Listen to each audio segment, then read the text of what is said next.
American Airlines chief executive Robert Isom appeared to blame the U.S. Army Black Hawk pilot for being in the wrong. Here's what I can share at this early stage. American Eagle Flight 5342, operated by PSA Airlines, traveling from Wichita, Kansas to Reagan National Airport, was involved in an accident just before 9 p.m. local time on final approach into Reagan National.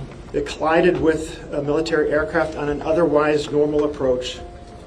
And at this time, we don't know why the military aircraft came into the path of the PSA aircraft. But Transport Secretary Sean Duffy agreed with President Donald Trump that the crash was preventable.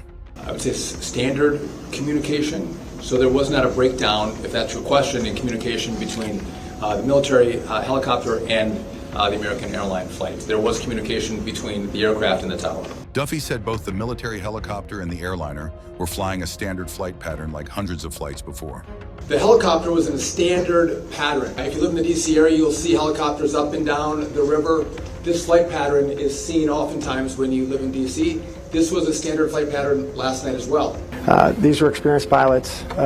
I know that the captain had 6 years with PSA, or almost 6 years with PSA, and the first officer almost 2 years. Again, standard approach, and that's about all I can say. This is a developing story. Follow Daily Mail for updates.